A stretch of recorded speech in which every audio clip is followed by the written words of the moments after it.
Ua Palya. I welcome you to the lands of the Ngunnawal and the Ngambri people that I am speaking from here in Canberra, and to all of you on all the countries that you are on this evening, wherever that may be. When we welcome people to country and share an acknowledgement of country, we are following an ancient tradition, thousands of years old. Whenever we go on someone else's country, we always ask for permission to come in, and we wait to be welcomed. And when we come in, we commit to ourselves to follow the laws of respect, the laws of Napachi Napaji, sharing and caring, the laws of Kanyini, bringing harmony, caring and love to all things. So I remind you tonight that this is what our welcome to country means. And I give an acknowledgement to country from my clan, Waka Waka Woolly Woolly of the Jawa and Jumbi Nation, to the Ngunnawal and Ngambri people of this land and this country. I'd like to welcome you all with a song. This song says, come and share with us, come and learn, and share in the learning, the knowledge and the wisdom as you learn and grow older and wiser. This is from the Waka Waka clan. It's passed down from mother to daughter to granddaughter.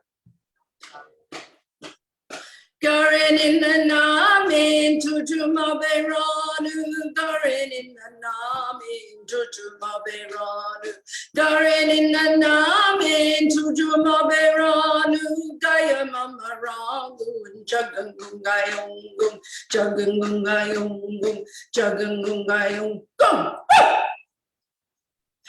Welcome everyone to tonight's event.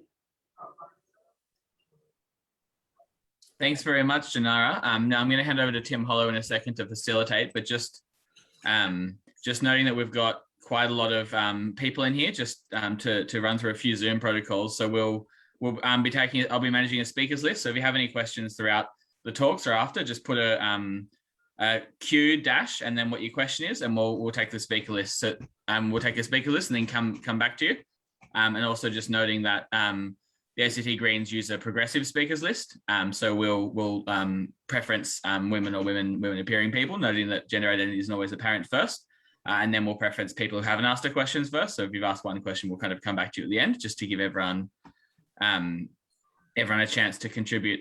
With that, I might hand over to Tim if there's anything you wanted to say before we can dive straight into Shane. Cool, thanks very much, Clancy, and thanks, Tjanara, very much for your welcome and acknowledgement. We really appreciate that. It's such a crucial part of any conversation about politics, about how we work together for the future, that we put front and center our acknowledgement that we're doing so on stolen land, and our commitment to right the wrongs of the past and the present. So thank you very much for everything you're teaching us in the ACT Greens as well. I also want to note that, of course, we're living in pretty challenging times at the moment. Here in Canberra, something like 5% of the population, including myself and my family, are in full quarantine, and all of us are in lockdown, as is more than half the country. So it's not easy, and it's really lovely to see so many people coming out tonight to think about the future in that context, and to have a conversation about the future. So thanks, everyone, and I really hope you're managing okay and taking care of yourselves and each other. So yeah, thank you so much for coming along to this event, the ACT Greens What Next for the Climate event, following last week's release of the IPCC's 6th Assessment Report, Working Group 1. We've got a conversation tonight to discuss what that means for the ACT with Shane Rattenbury, our ACT Greens leader and of course Minister for Emissions Reductions, Jo Clay, our MLA for Ginnindera, myself, Tim Hollo, candidate for Canberra, for those who don't know me, and Dr. Tjanara Goreng, our lead Senate candidate. So we're proud here in the ACT to frame the conversation, to have achieved so much through the efforts of the Greens in government, working determinedly and cooperatively with Labor, and with the impetus and drive provided by civil society. It's so important, by you, by the people. We acknowledge, though, that we've got a lot more to do, and that's the purpose of tonight's conversation. And we also see that there's an incredible opportunity here in Canberra to deliver at the upcoming federal election a real change by putting federal Labor in the same position as their Canberra counterparts, needing to work with the Greens crossbench in the govern. And we see that, along with working closely with civil society, as a necessary path to the changes that we need in the light of the IPCC's report. So we're going to hear first tonight from Shane on where we're up to with climate action here in the ACT, what's being done, what's coming next, how it lines up with the IPCC. Then we'll hear from Jo about her perspectives on the IPCC report and her work with community groups and the crossbench. Then I'll jump in with some reflections on the federal sphere and the implications of the IPCC report for that and our democracy. And then Tjanara will share some perspectives on climate justice and First Nations justice and fossil fuel extraction on Aboriginal land. As Clancy said, along the way, you can use the chat function at any time. A reminder to stay civil and constructive, and of course, to stay muted at all times. I will facilitate the conversation at the end, and we're looking forward to a really big open discussion. You can ask questions of any of us and raise ideas, and we'll see if we can work together towards some really specific ideas and proposals to come out of that conversation. So without further ado, over to you, Shane, to start us off with where we're at. Well, thanks, Tim, and good evening, everybody. It's lovely to join you all online at a time when it's nice to see faces, catch up with people and keep connected. As Tim touched on, the sixth assessment report from the IPCC is an extraordinary signal to humanity of the challenge that lies ahead of us. It was described as a code red. We're told we've got 12 years to turn it around.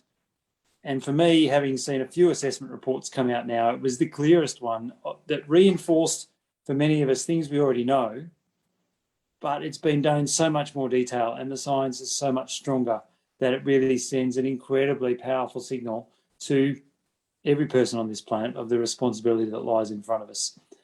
For me, there's optimism in the IPCC report, buried amongst all the tough news. There is optimism that we can turn it around and we can ameliorate the worst actions or the worst impacts of climate change, but we very clearly need to both rapidly cut emissions and also work on adaptation.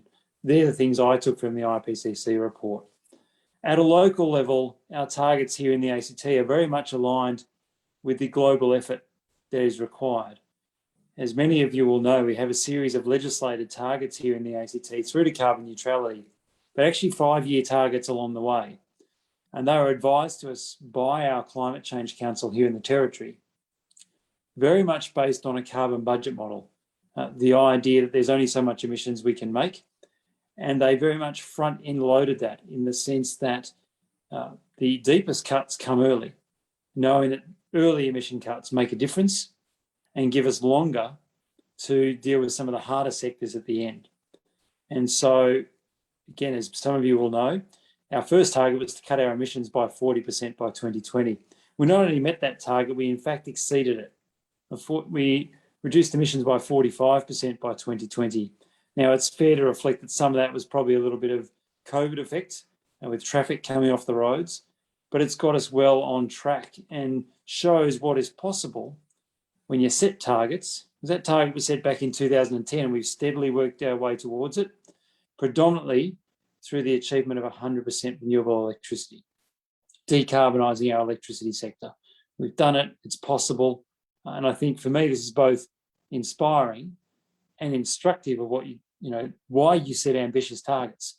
The Prime Minister refuses to adopt those kind of targets, but it's clear that when you set them, make very clear what your goal is, you can work towards it in a steady way. The remaining emissions now in the ACT are predominantly transport and gas.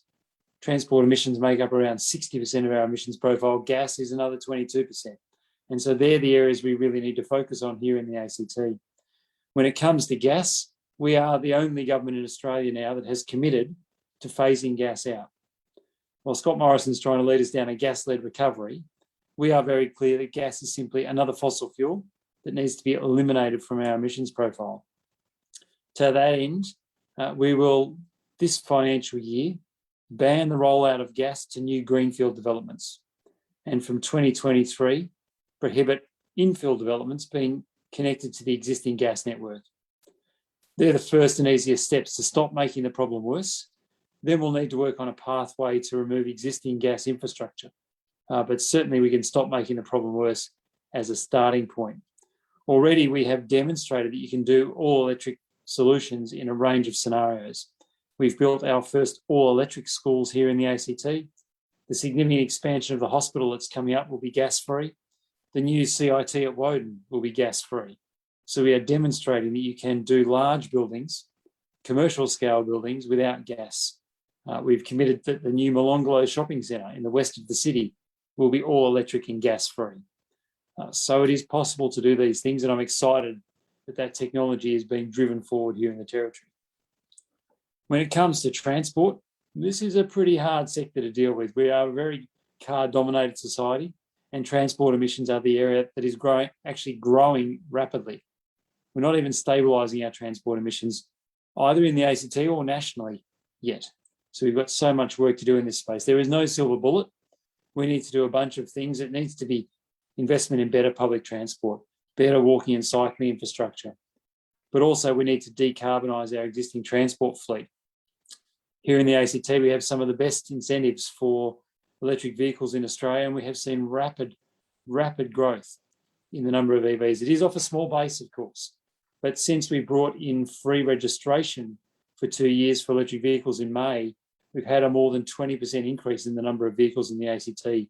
It demonstrates that the right incentives, a bit of government leadership, can make a material difference. You can shift things quickly if you actually put the right policies in place. One other area I really want to touch on is the notion of a just transition. For me, it's such an important part of taking the whole community with us when it comes to tackling climate action. We've committed some really important policies in this area, creating minimum standards for rental properties so that people not only are doing the right thing by the climate, but living in homes that are not freezing cold in winter or boiling hot in summer and have decent energy bills. We've put together a $50 million fund for vulnerable households, those low-income households and government properties in the ACT to better insulate them, help get them off gas and make them all electric. And of course, I think for me, a really important part of the just transition is the adaptation piece. The idea that Canberra is going to be hotter in the future, hotter and drier. And so things like green infrastructure are not only really important for the whole city, but I think they're a really important part of the just transition because it's often the people who are least able to afford it who are most impacted by the heat waves we're going to see in the future. There are, of course, a bunch of issues that we need to push further. Things like having climate resilient zero emission buildings, putting a social cost of carbon in place, essentially putting a price on carbon. We know it works, we'll know it make a difference, and we can do it locally, at least on our own operations. And we also need to start to tackle things like Scope 3 emissions.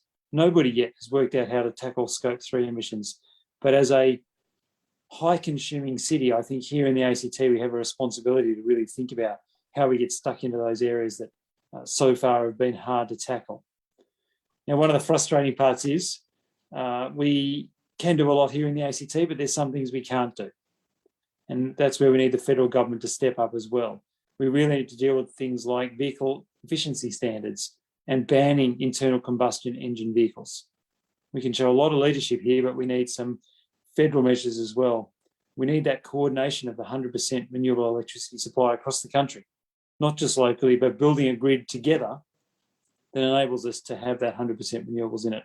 And of course, no expansion of new coal and gas. These are all things the federal government can do. I think some of you all have heard me say before, those days when we're really bitterly frustrated by the federal government, and there are plenty of them, we can at least have a little moment and a little glimmer, perhaps a wry smile that they work in a building that is powered by 100% renewable electricity up on the hill.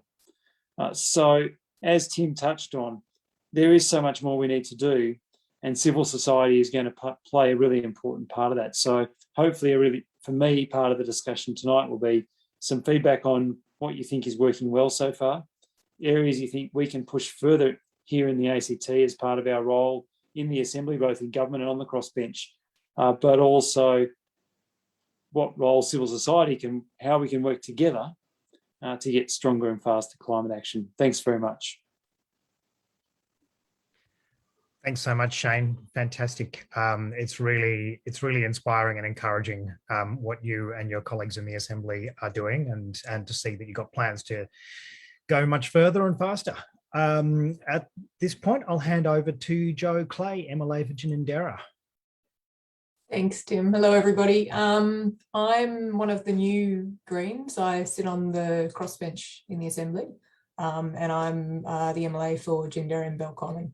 So it's been quite a ride joining this battle. Look, I read the IPCC report the other night. I wouldn't recommend doing it at bedtime. It's not really bedtime reading. I think in some ways, those of us who've been worried about climate for a long time have a bit of a head start on how to manage the feelings that come up with that. For me, the big difference is this is the first time we've seen one of those reports where I've actually lived through what climate change feels like. And that came home pretty strongly for me. Before this role, I was running a climate change project, and I always intended to finish that project by interviewing a refugee from climate change. And I imagined I'd be talking to somebody, from one of those poor countries somewhere else that's maybe sinking into the sea and things quite bad over there.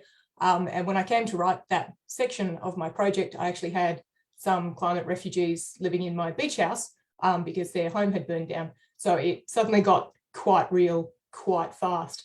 And I think a lot of us are feeling that at the moment. The benefit, I think, in having this kind of clarity with what's happening is that things have moved along. We're no longer discussing science. We're now just simply rolling out solutions, and that's particularly so in the ACT, which is actually really, really good to see. I'm really interested in a lot of the ways that people can get involved independently of government, because this really has to be something that we do as individuals, individual consumers, and as a government, and as businesses, and as activists. We actually need every sort of aspect of our society coming together to deal with this problem. And I think we're actually starting to see that. There's a lot of different climate groups in Canberra that you can jump into and join if you want to. And I've sort of been involved with a lot of these, and a lot of them, it's really good to see a lot of them coordinate together and help one another. So we've got 350.org. Sadly, we've now blown past 350 parts per million some time ago, but it's a great name. There's the Knitting Nanas. Some of you might have seen them. They do wonderful sit-ins in banks, and it is very, very difficult for a security guard to remove a knitting nana. She tends to just walk up and ask him how his grandchildren are going, dear, and it all goes to a very strange place very fast. It's quite fun to watch. There's Stop It Down in Canberra is still quite active here, and XR, I think everybody would have seen a lot of actions from XR lately in particular.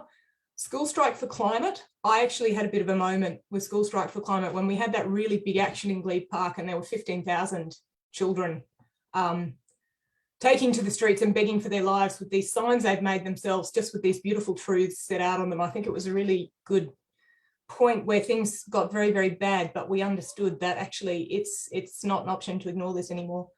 There's the Australian Youth Climate Coalition, the Australian Religious Response to Climate Change. There's a bunch of people at these rallies now. There's also a lot of environmental groups who are also tackling it in a very real and direct way. And that's a really good option, particularly if you're a bit anxious to do something quite tangible. And I think we're seeing that a lot more. The land care and park care groups are very, very active in growing and looking after our environment. And we're seeing a lot of community microforests and a lot of projects pop up at a very local level by people probably who haven't previously been engaged in these sorts of movements.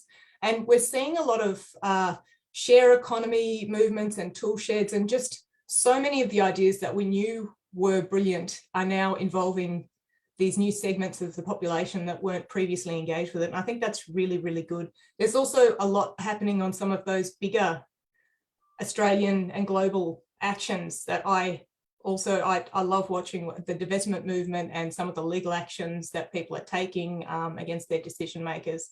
So there's quite a lot of action mobilising.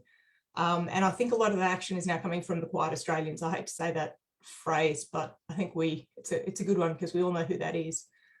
I think what we need to do first is everything. And I think that's actually starting to happen in a really good way. I'm really pleased to be working at ACT level because it's not a frustrating level, because we can actually get things done. And there's the pace of change here, I think, is sometimes hard to understand if you haven't been watching the game really closely. So before the election last year, we pitched a get off gas policy, and that was badged as crazy. And we now have it in place, as Shane has explained.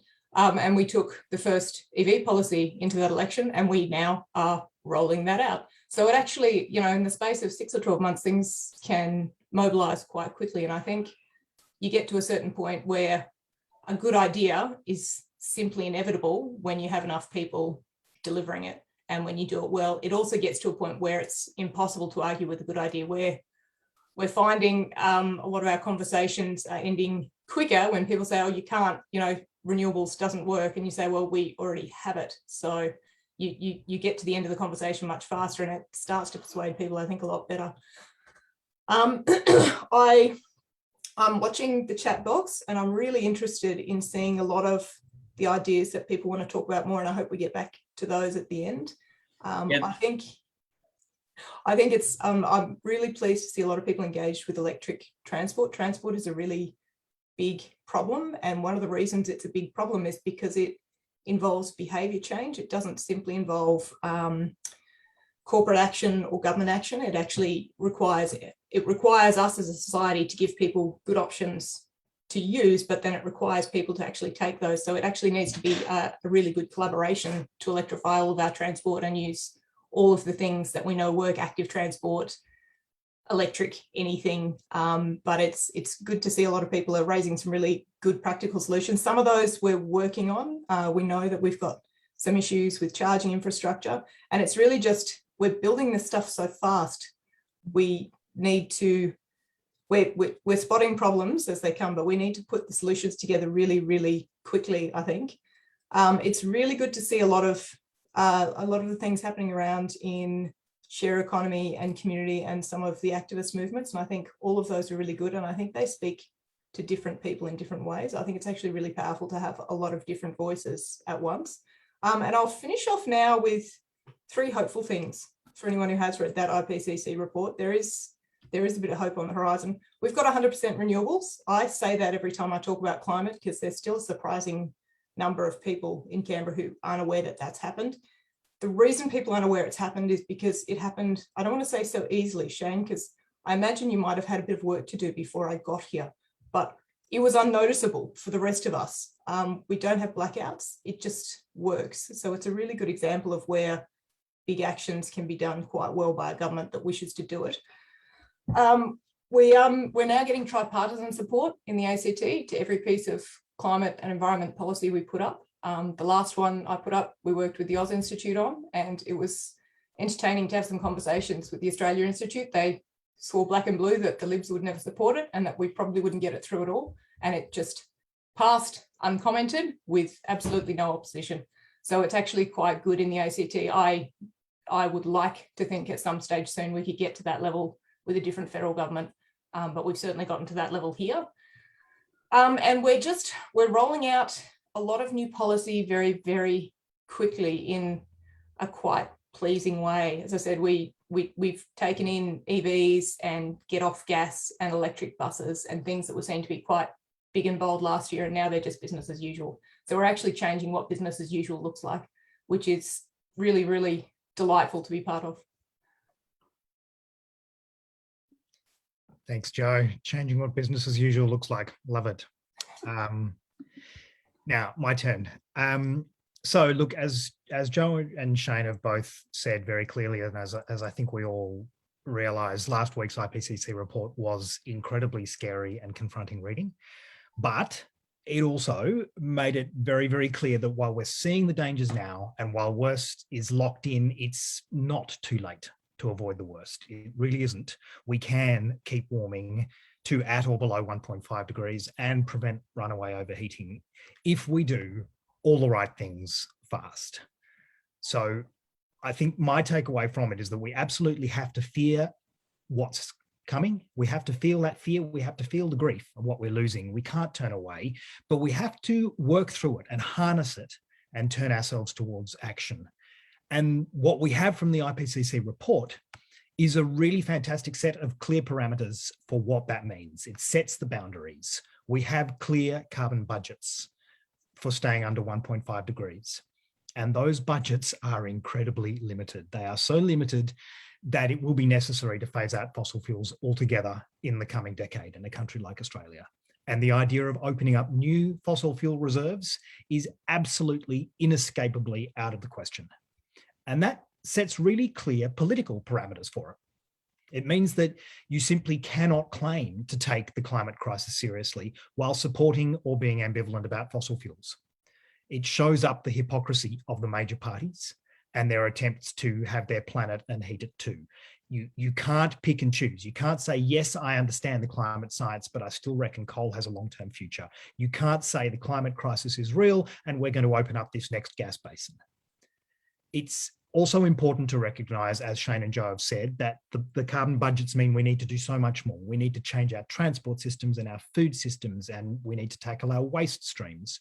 And we need to protect and support and regenerate the ecosystems that sequester carbon and that are vitally needed to suck it down out of the atmosphere, and that will need every bit of resilience themselves as the planet continues to heat.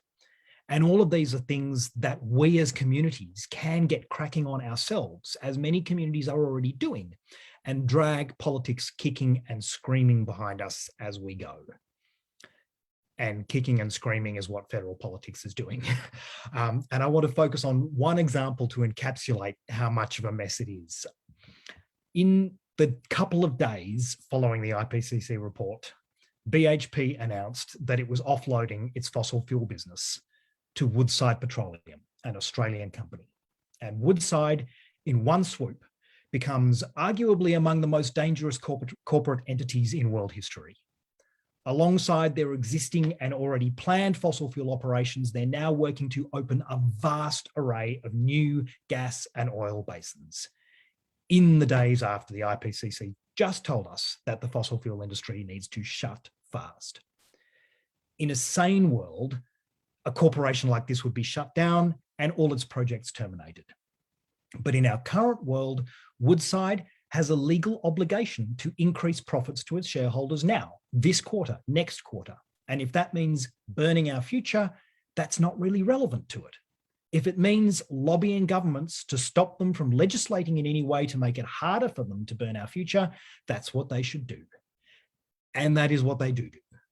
Woodside is probably Australia's most influential corporation already.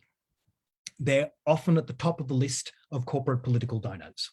Last year, they gave $67,500 to the Nationals, $131,250 to the Liberals, and $137,500 to Labor. And they've handed them some $2 million over the last decade. They also have super close ties to lots of MPs. To name a couple, Labor's Gary Gray, former Minister for Resources and Energy in the Rudd and Gillard governments, was Woodside's Director of Corporate Affairs immediately before entering Parliament.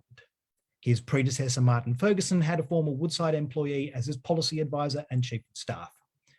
Current Resources Minister, the Nats Keith Pitt, put out a press release welcoming Woodside's new CEO, and last year gave them an $8.8 million grant to advise the government on how to clean up their own mess from abandoned infrastructure in the Timor Sea. And speaking of the Timor Sea, it was on Woodside's behalf that the Howard government bugged Timor-Leste's cabinet room, leading to diplomatic controversy and the prosecution of witness K and Bernard Collaery. It's of course coincidence that the then Foreign Minister, Alexander Downer, left Parliament for a lucrative position as a consultant to Woodside. Woodside holds tremendous sway over the policies, purse strings and votes of politicians, Liberal, National and Labor. And it's just one example. Unfortunately, in Australia, we have something approaching government of the fossil fuel industry, by the fossil fuel industry, for the fossil fuel industry. It's no surprise then that even after the IPCC report, the LNP insist that their 26 to 28% target by 2030 is sufficient, and extraordinarily that they'll meet it despite working their hardest to accelerate fossil fuels with the gas-led recovery and their insistence that Australia will just keep mining coal for the foreseeable future. The vague promise of net zero by 2050 is far too little, far too late. And Labor under Anthony Albanese, despite talking a good talk and today making noises about a stronger 2030 target, also backs the expansion of the gas industry and believes that the coal industry will be needed, and I quote Albo directly, for decades to come. When the Callide C coal-fired power station in Queensland exploded recently, Albo was quick to get there and support the Queensland Labor government's decision to rapidly repair it and get it back online, all while claiming to take climate change seriously. It's no wonder that people have lost faith in politics when this is what they see. We in the Greens have clear policies in the opposite direction. We will massively increase the size and speed of the rollout of renewables, including 100% renewable energy with publicly owned clean energy networks this decade. We'll set a timetable for the close down of every single coal-fired power station in the country within the decade, with fully funded, locally developed transition packages for workers and communities. We will hugely increase funding for public transport, active travel and EVs, and will protect our forests and invest in ecological restoration.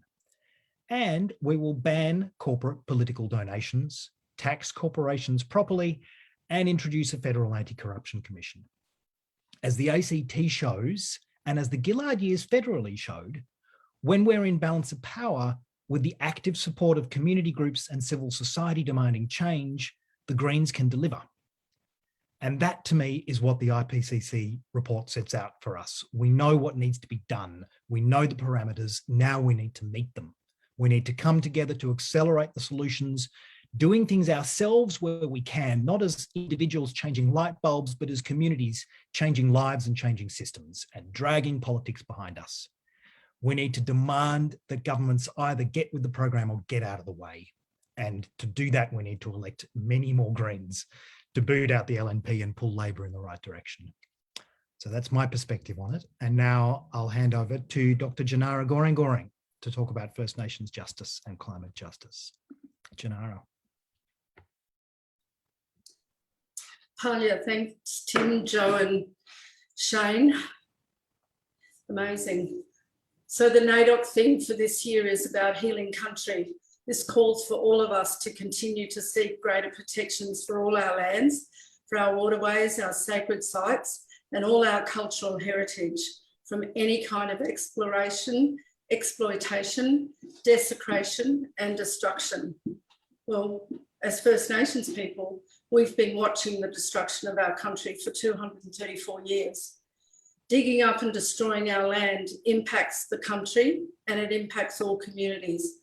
The land rights movement was about that. It was about us being able to take care of our own country. We knew that if we didn't have the ability to care for country, as we have for thousands of years, it would be destroyed by the Europeans who came through their greed and through ego. We watched and we observed that they didn't take care of country when they came. So climate justice for us is First Nations justice. It's about taking care of our country so we can heal country. For our First Nations community, it's also about our sovereignty. It's about our right to take care of country and to have impact on the policy decisions from which we're excluded all the time in relation to climate change. Scientists can only do so much for country. We've taken care of it for thousands and thousands of years. That knowledge and wisdom must be shared with science because it contains the spiritual and cultural reasons that enable us to care for country for all peoples. Since Europeans came, our country, Nunjinatia, now known as Australia, has been dug up, mined, fracked, raped, as my elders used to say in the 70s and 80s when I was a young woman, listening to them tell the government why they needed rights to land and for what. Think about Adani, Beetaloo Basin, fracking, the continued fracking story, the nuclear dumps on First Nations land without their permission, without their veto, no veto rights for land rights. To make a small group of people and companies in the world wealthy. Do they share this wealth with everyone else? No. They keep it for themselves. That's greed. It's about making money and not caring about the effect on the environment, on the land, on you, on the animals, on all peoples. What happens when we dig up coal and gas and we frack the earth underneath our feet? It just creates more destruction.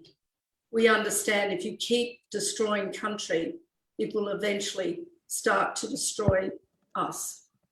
It shows a lack of respect for ourselves as human beings to destroy the place that sustains us, that gives us life, that enables us to feed ourselves and to feed everyone. It's a lack of respect for each other and for Ginnindera, our earth, our mother, because by doing this, we destroy everyone's way of life.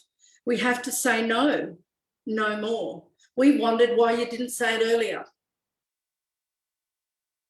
The IPCC report says that humans have 12 years to save yourselves, to save all of us.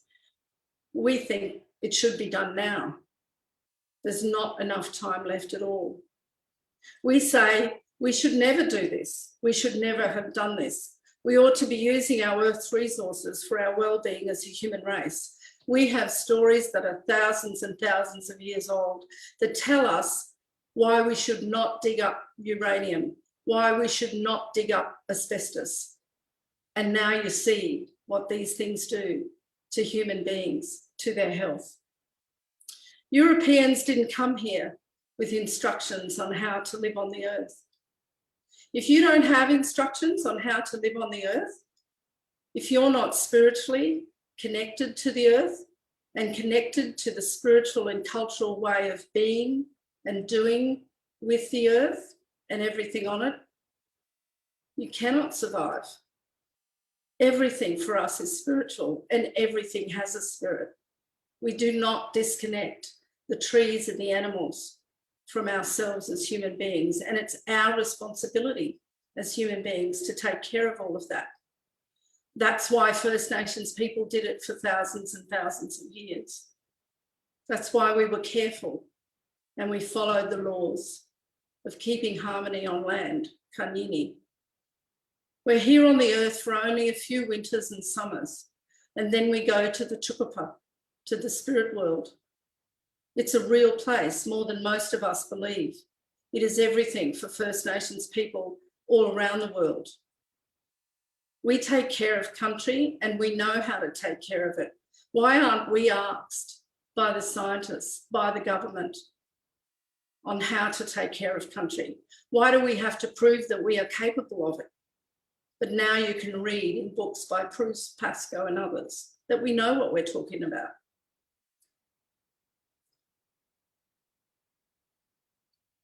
When the Europeans came here to Australia, the waters were clean, the land was clean, we had pure rivers. Over 95% of our body is water. In order to stay healthy, you have to drink good water. When the Europeans came here, we could drink out of any river. Can you do that now? If they had lived our way, when they came, we'd still be drinking pure water. Water is sacred. Air is sacred. Our DNA is made up of the same DNA as the tree.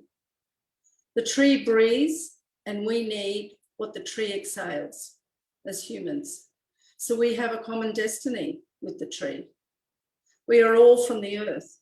When the earth, the water, and the atmosphere is corrupted, then it will create its own reaction. We know that Ginnindera, our mother, the earth, is reacting to the destruction. And that's what climate change is for us. That's how we see it. We have to treat all things as spirit. We are all connected to the trees, to the environment, to the land, to each other. We are responsible for the earth, and that's our job as human beings. Being ignorant, complacent, apathetic, or in denial will not save the planet. We have to care for the earth, for all the generations that follow us. It's not for ours to destroy in this generation. That's our responsibility to do that, to leave the planet as we found it, to leave it good, clean and pure. When we realise that we are one family on the same planet and we stop arguing about it, we'll be able to make plans to save it.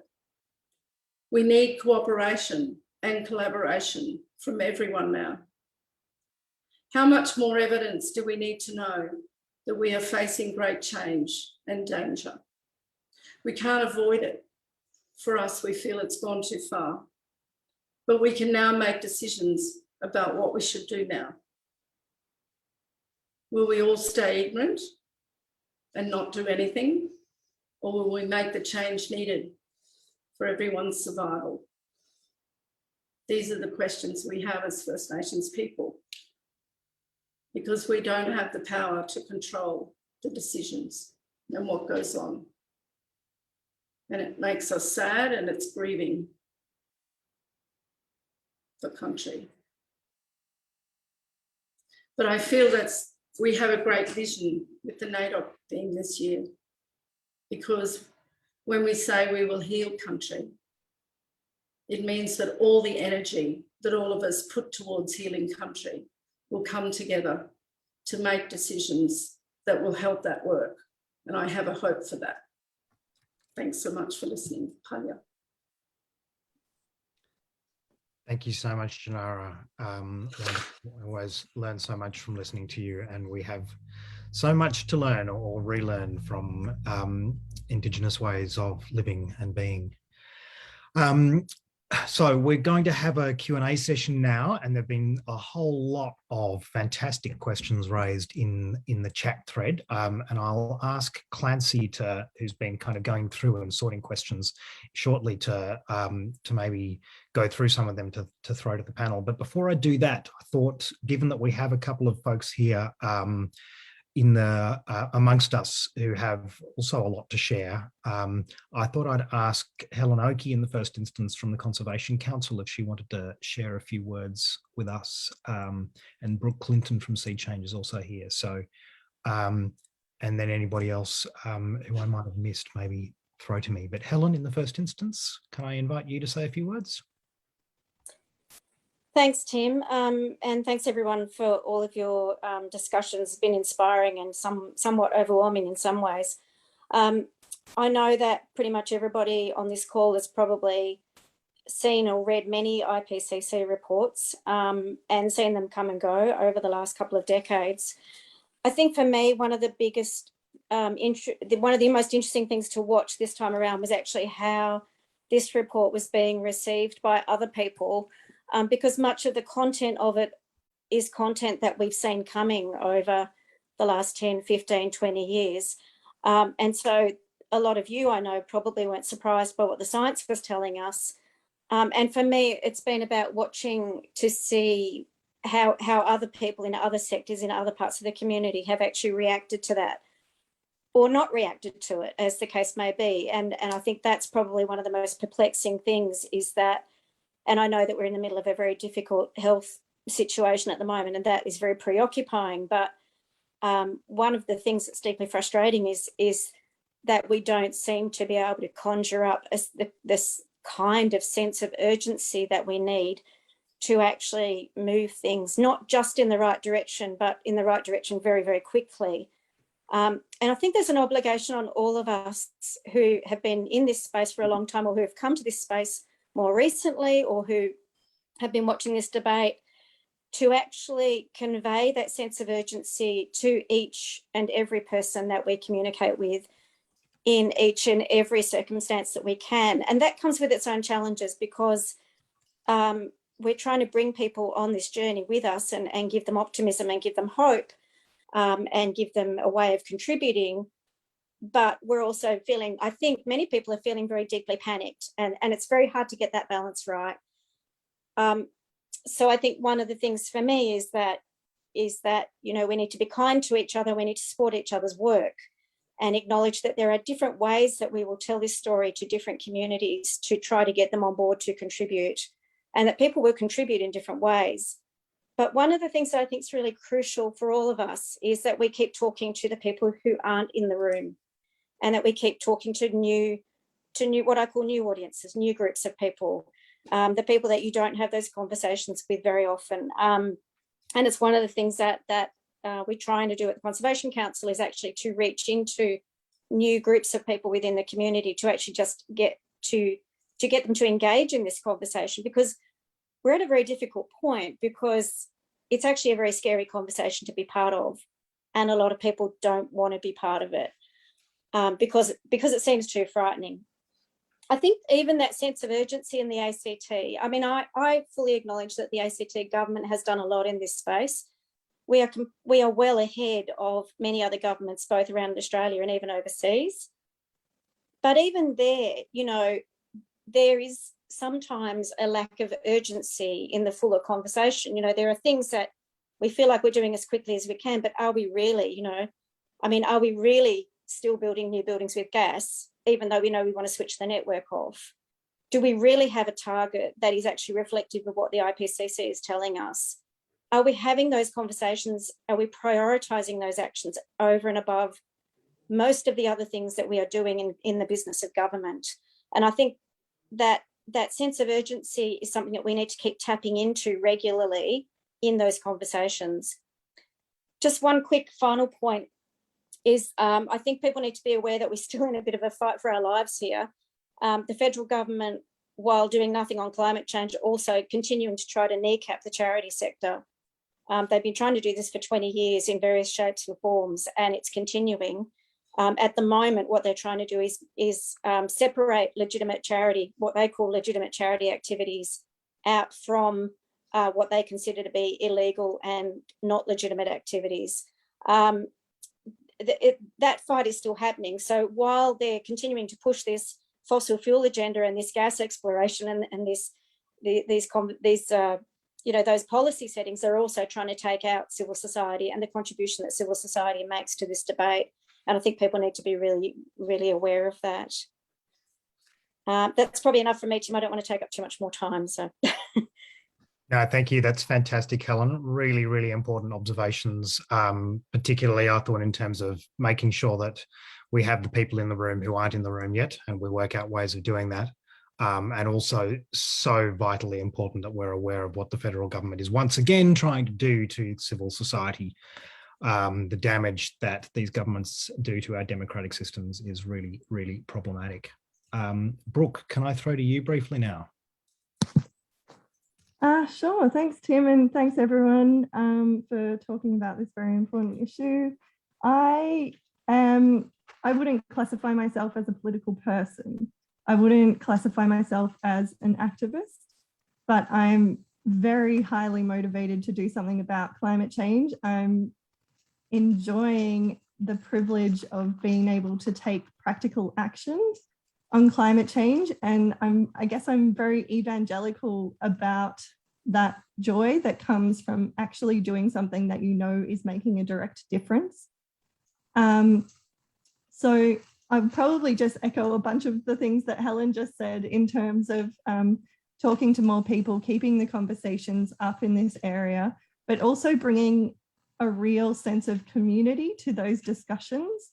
I mean, we still get lots of people talking about political versus individual actions, and not enough people talking about that middle ground where we should be acting as a community. We should be banding together a bit more. We should definitely be supporting each other a whole lot more. And we should let the rest of our society know that there are so many benefits to acting as a community. I mean, I was just reading a report today that a survey that was run in Singapore, and it was really interesting in terms of most people in Singapore, like they like to think of themselves as a green city. Most people there are pretty aware of the issues and what they need to do to change their personal lifestyles to tackle climate change. There is a gap, however, between what they know they should be doing and what they're actually doing. And the reasons cited were cost and convenience.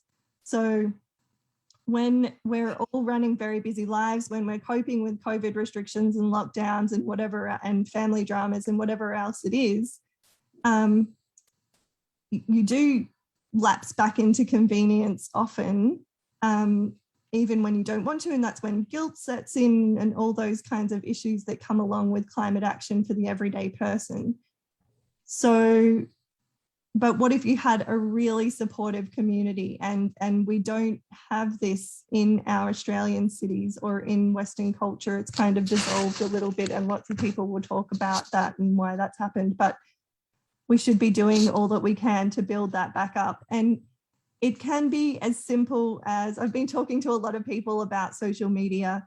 It can be as simple as interacting with charities and climate groups on social media to further enhance their messages, sharing some of that content. There are amazing people doing amazing work to have really engaging messaging around this topic. And that's what we need. We need to win over hearts and minds. We can't just it's a really difficult thing because we have to keep our mind in two places at once. And I don't know how much that is appreciated either. I have plenty of times when I am highly panicked about this issue, when I have a whole lot of anxiety about how hard it is to move forward on sometimes what can be seen as the most simplest actions.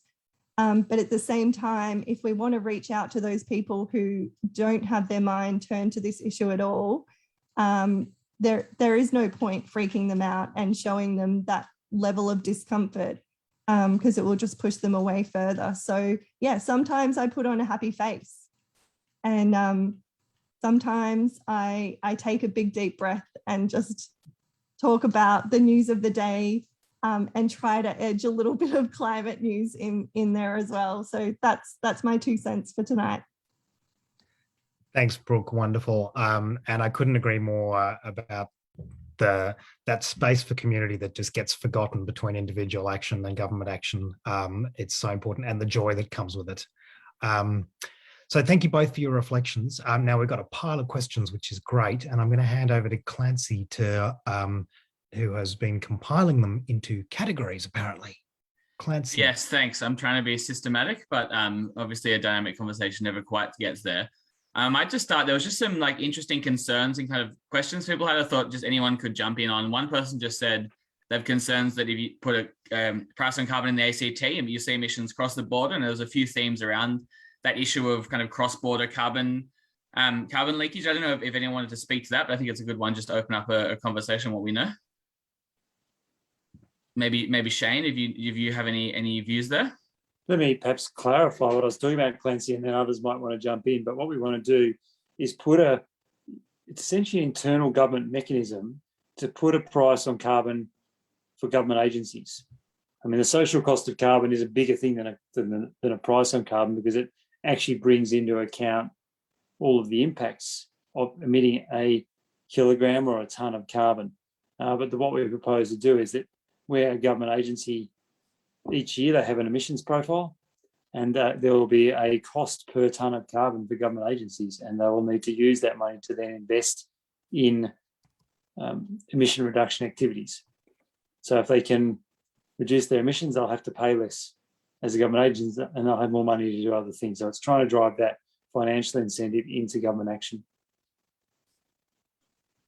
And just out of interest more broadly, is there any evidence of climate policies leading to kind of emissions being shifted across state borders in Australia? I just know it's a concern that does get raised relatively often.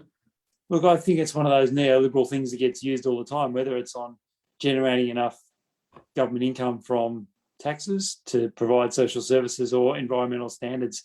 We can't be caught up in that argument about a race to the bottom. I think we have to put the right policies in place and urge others to do the same thing. Yeah, thanks. Then there's just another question just about I'll just post in there just because a few people were commenting on it, just about if emissions have actually increased or decreased. I think it kind of, I don't know if you've read that one. Maybe you could just speak to that just to clarify. Yeah, look, I've seen Leon's analysis, and I see he's posting it again. Oh, that was me. Yeah, a few people have this concern. Look, I think the way these things are measured under IPCC rules is Scope 1 and Scope 2 emissions. And that's what the ACT government has been focused on. But I think, I spoke about scope 3 emissions, which really goes to consumption. And there's no doubt that as a relatively wealthy, high-consuming city, the ACT's got some real issues in that space. I talked about the fact that most governments and even corporations have struggled to deal with that side of emissions, and it goes to deeper issues of consumption, which we need to tackle as well. But I think it's quite valid to particularly focus on scope 1 and scope 2 emissions, which are really the direct emissions from things like generating electricity, burning fossil fuels and the like. Thanks. There's another question. I know I have views on that, Clancy. Sorry, please do, Joe. Yeah, so just quickly, scope 3 emissions, and the fact that most of the stuff we consume in Canberra was made somewhere else, to be perfectly frank about it. We are actually taking a bit of government action to start that conversation. Not many people in Australia have done a lot with scope 3, certainly not at a government level. But the Commissioner for the Environment is looking at that right now. And we would expect her to release some findings on that soon, which we will do something about. I'm excited about that. I ran a fairly major project quite recently that sort of measured all of scope 3 emissions for the average Australian, whoever that mythical person is. I'm actually really excited about the fact that we're actually going to start counting and having a look, getting our heads around how that works. Because I think the first step in any of these policy debates is a bit of, honest data. So there is a bit of progress, I guess, and watch this space. Thanks, Joe.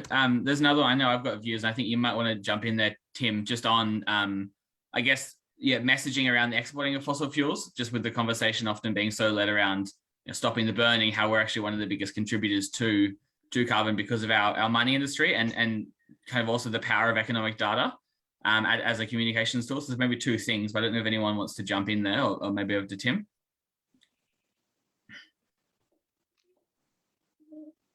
I'm happy to jump in briefly on that. Look, the Greens have been talking about export carbon for quite a long time, and the need to be very aware that apart from anything else, a lot of our export markets for coal are going to start drying up very, very quickly, and in fact already are. And there's been some commentary that BHP kind of divesting itself of its fossil infrastructure over to Woodside is a sign of the fact that big corporations like BHP realize that the days of carbon are numbered.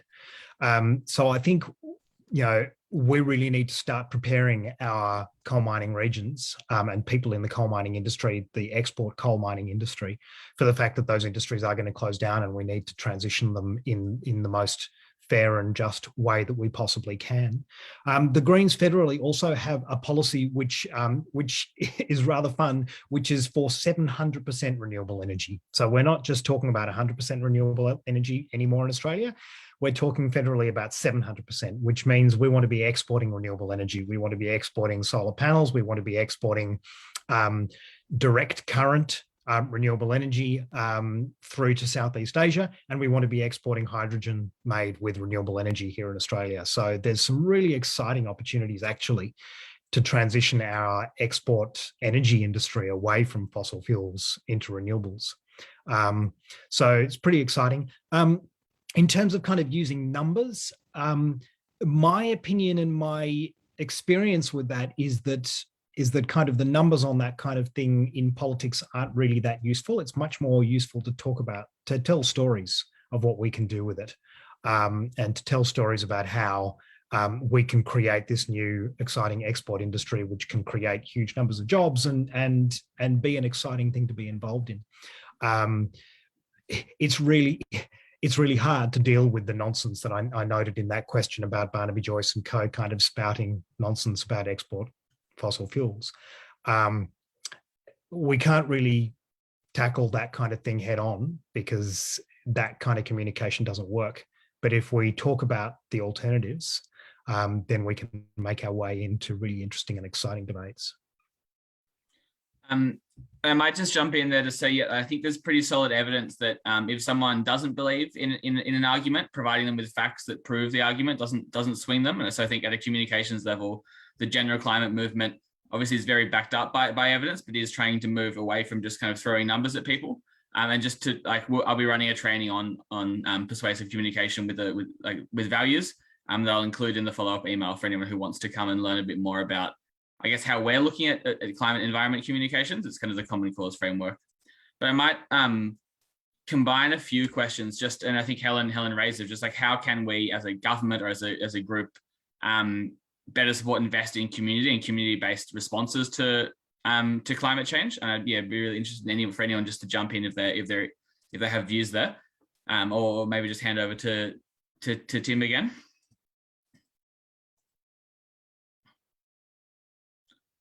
Classic mute. Classic Zoom, been doing it for so long. Look, that's something I'm really excited about, but I'd also love to hear Joe and Shane's ideas on it, as well as Tjanara's for that matter, because I've learned a lot about how democracy can work better from talking to Tjanara about Indigenous democratic practices and making sure that every voice is involved in conversations and is heard.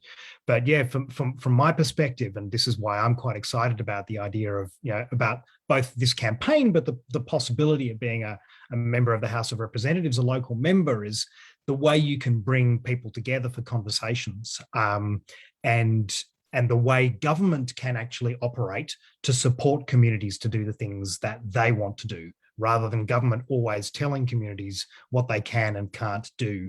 There's some amazing capacity for government just to create the scope and create the space and say, okay, we want to help you to do the things that you want to do. What are those things that you want to do? And there was a great point that Kate raised in the comments before about Canberra potentially doing an XR style People's Assembly. Well, one of the fabulous things that I see coming out of People's Assemblies all around the world is creative ideas for what they want to do, what the people want to actually do in their own communities. And I think there'd be an amazing amount of, number of ideas and brilliant ideas that could come out of that kind of thing, which the federal and ACT governments would be in a fantastic position to simply support and enable and fund. And that to me is how government should work, and could work really super fast. But yeah, any of the other folks, I'd love to hear your thoughts on that too.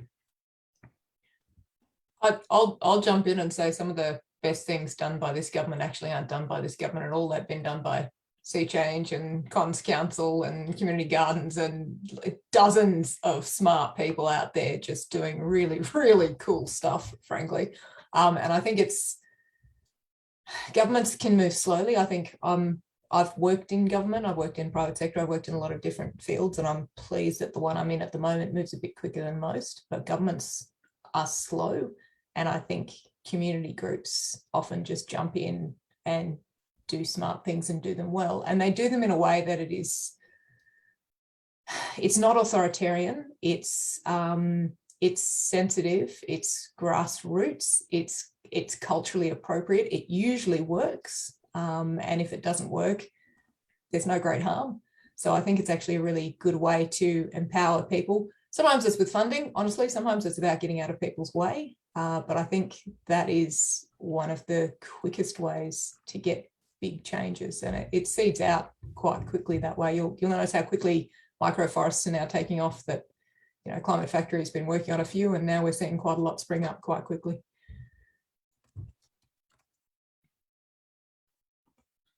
Thanks. Will anyone jump in there if they did want to? Otherwise, there's quite a few kind of technical policy questions I think that I'll kind of combine. So I was going to jump onto EVs. Just noting as well, maybe we can just transition the conversation to the discussion of a People's Assembly. I know it's what Extinction Rebellion's, very strongly campaigning for across the world. I know it's come up in the chat box. I don't know if anyone has any views on how that would look, or how we could go about setting it up, or just setting up more kind of democratic voices for our citizens of the ACT to drive some of that policy change. I don't know. I'll leave it to the group to talk, but that's definitely the next question. Have you had any views, Tim, on kind of how that mechanism would look? Or Shane, you've been doing this consultation for a while. Have you ever thought about how you would set it up?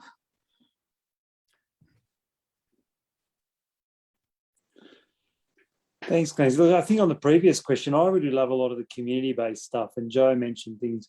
You know, we've two of the favourite funding programs I've set up in my time as minister have been the zero emission grants, which are just grants to community organisations who've got great ideas on how to reduce emissions. And they've gone to a range of things like bike libraries, community composters, even I think the Conservation Council's rolling one out for us at the moment, where they're working with people to work out how to travel to work in a zero emissions way.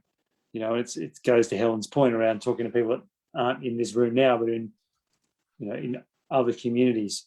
Even the community garden grants, they not only deliver an environmental outcome, but they create social connection.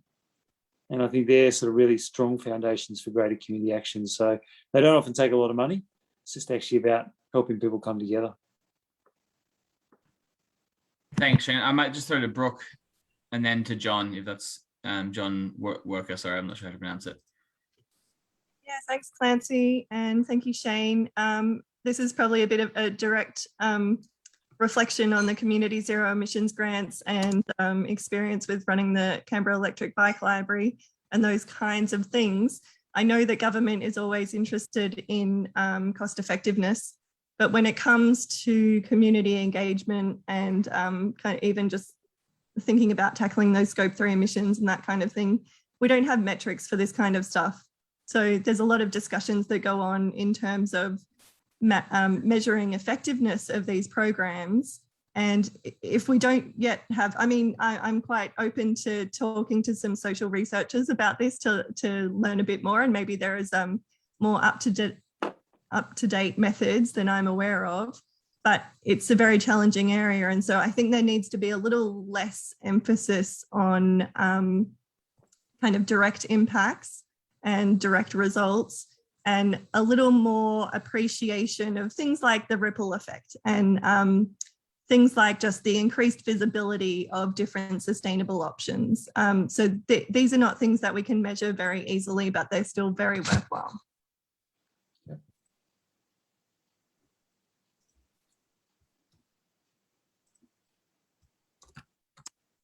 Over to you, John. Yeah, thank you. John Worker here, Extinction Rebellion. I was one of those mischief makers at the Department of Agriculture and also at the Lodge, just to be declare.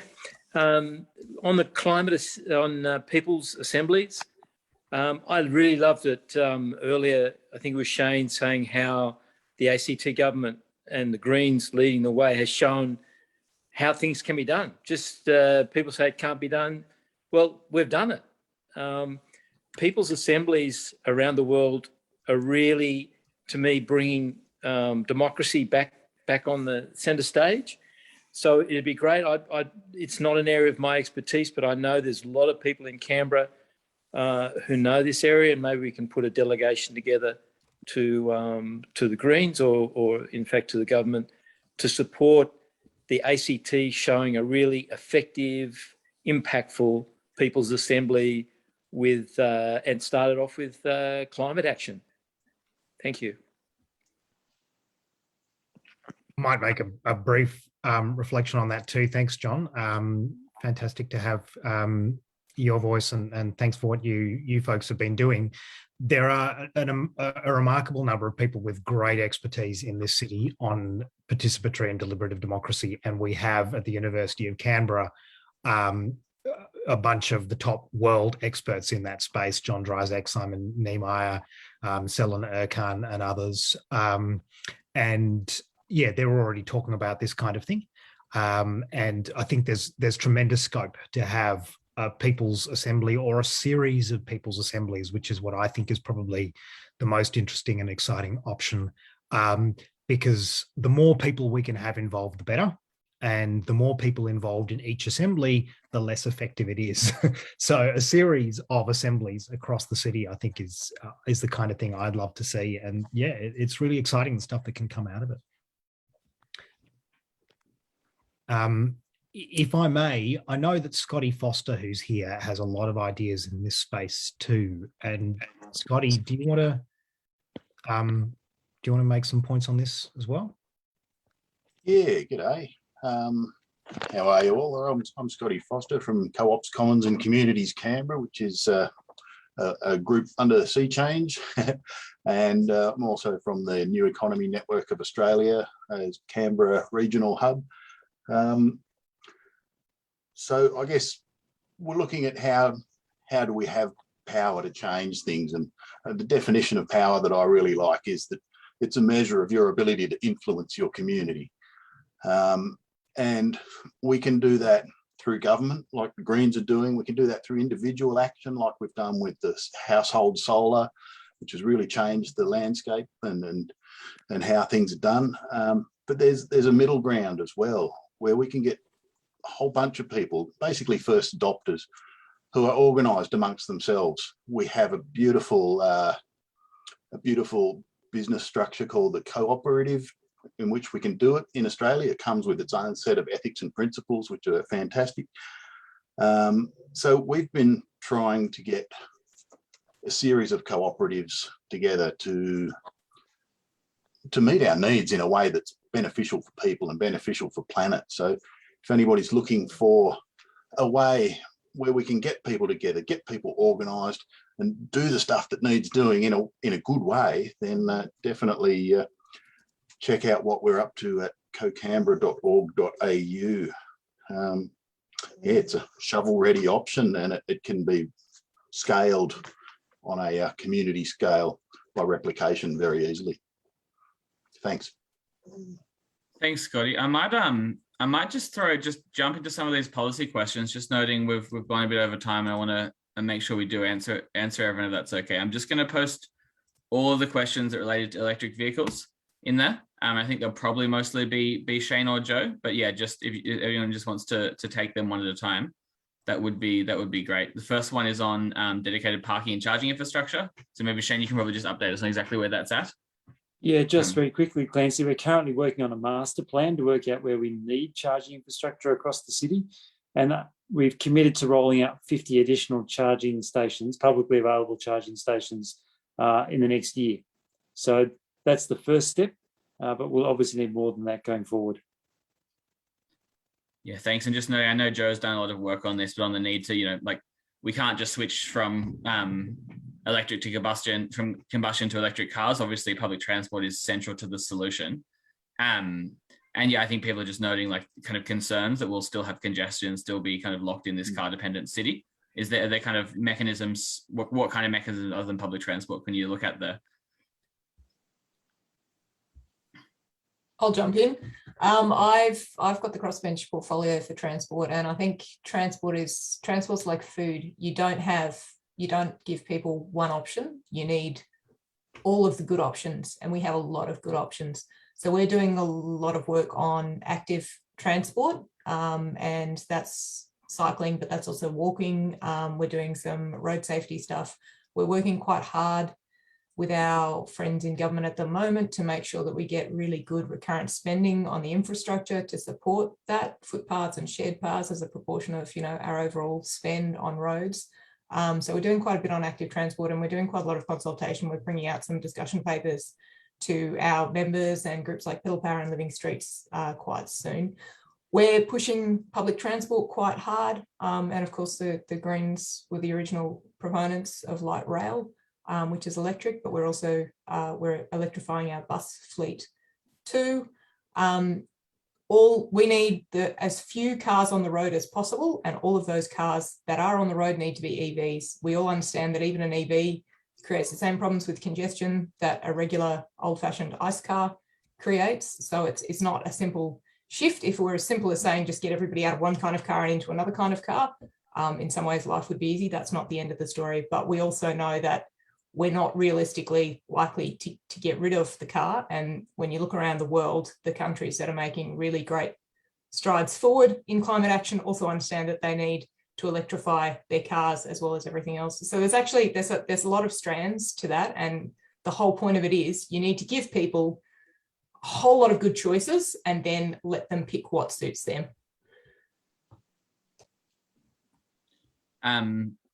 Thanks. I might just next, Shane, if you want to just talk about hydrogen vehicles briefly, I just kind of an update on where that's at and what your kind of take on it is.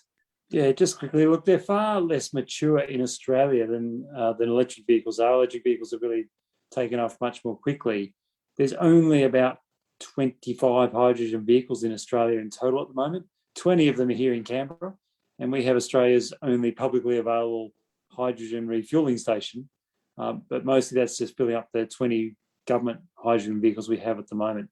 Interestingly, though, Hyundai, who've been our partner on this project, talk about the fact that they're selling 10,000 hydrogen vehicles a year in Korea. So clearly they are taking off in other places. It's kind of, I often think of it as being like the old beta and VHS thing for those who are alive in the 80s and remember that issue. I'm not sure it's going to land. What I think we'll see is hydrogen vehicles will play some particular roles, particularly in heavier vehicles, probably in shipping, potentially even in rail, whereas you'll see electric vehicles more for your sort of passenger sedans and the like. But I'm sure others have different views on that, and we'll be fascinated to see where it lands.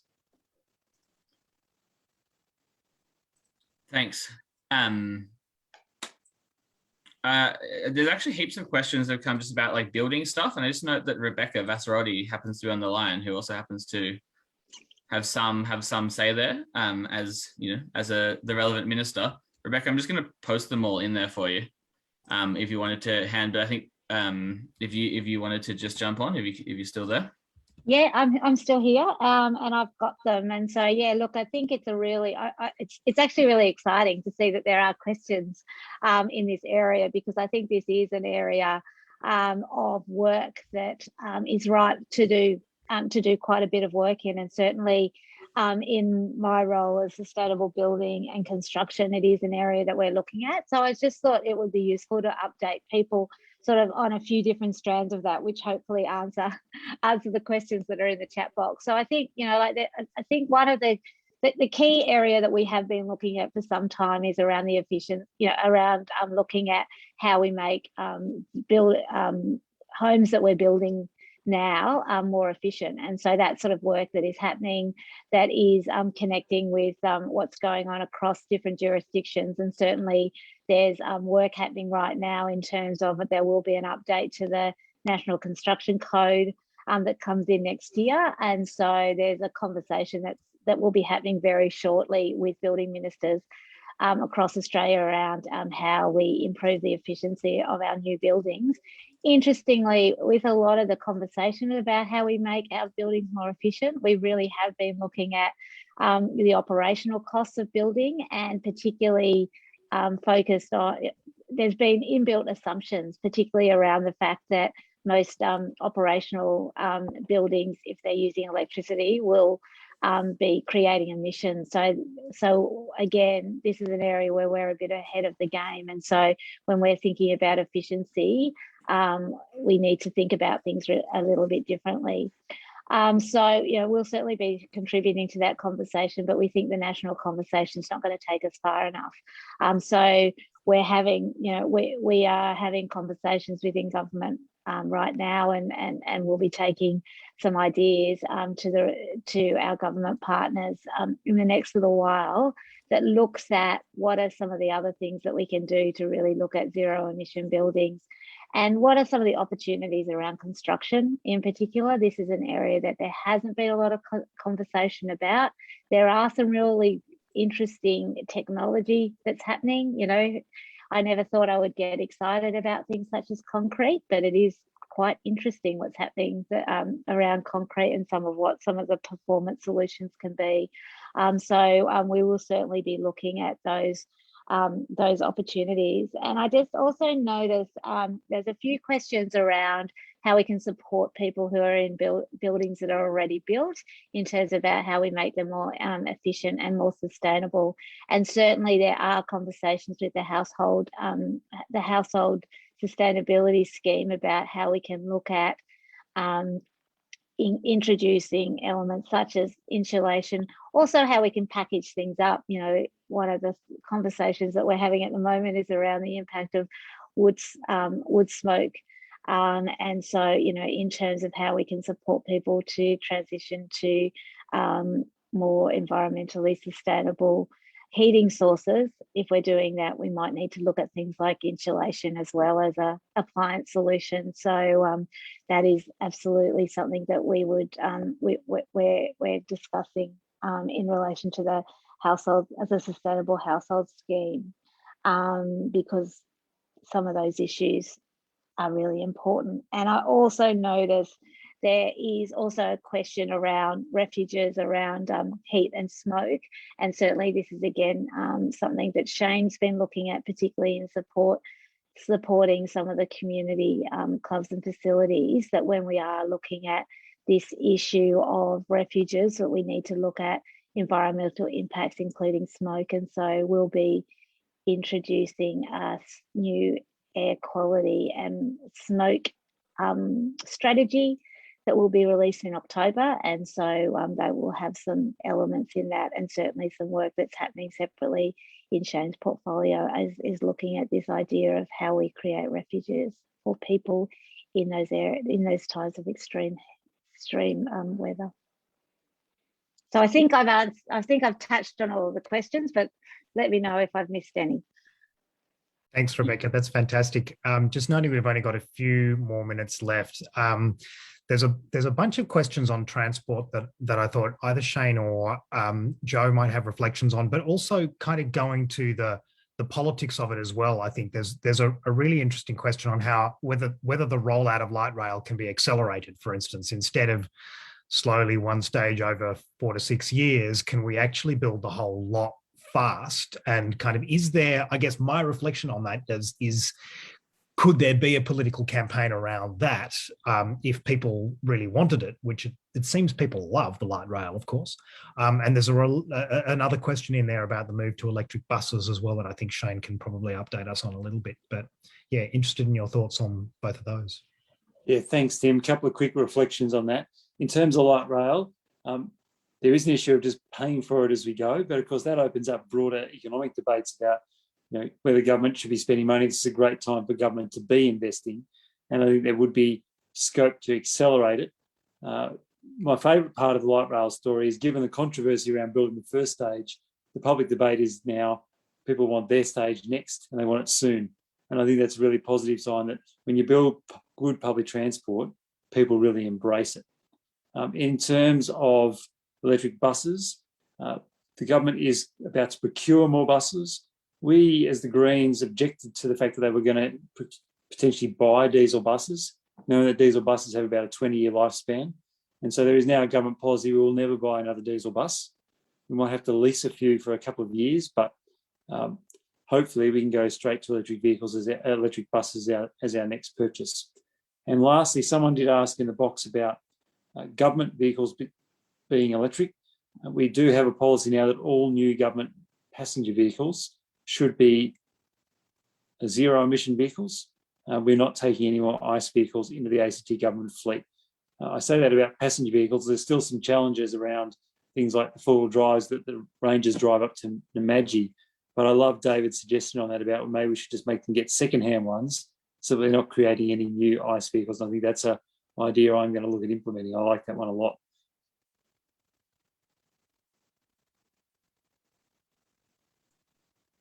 Tim, you're on mute now. So I am. I keep doing that. I thought I was over that. Look, thank you so much for all that, Shane. There was another really lovely idea earlier on that somebody threw into the discussion about, which was in fact in the Greens platform at this election, the last territory election, about effectively kind of point-to-point, small-scale public transport. Because obviously, you know, trams can only go along certain lines, and buses can, you know, large buses can only go on certain lines. But that idea of kind of point-to-point public transport, potentially even on demand, I think is something which is really going to need to build over the coming years as we move away from, as Joe said, we want as few cars on the road as we possibly can, and for all of them to be EVs. So yeah, look, I think people are starting to move off to dinner, and I think that's quite reasonable. We've had a really fantastic conversation. I've really enjoyed it, and there's lots in the comments thread. One of the wonderful things about Zoom is that we can download the comments and we can go through them at leisure, and we will do. and we will follow up with all of you who've attended. So thank you very much for coming with some ideas and thoughts and questions, really, more questions to you about what you would like us to do next. So yeah, if I may say a very big thank you to Shane and Joe and Tjanara and Rebecca and Helen and Brooke and Scotty and everyone who has come and asked questions and answered questions, and Clancy for bringing us together.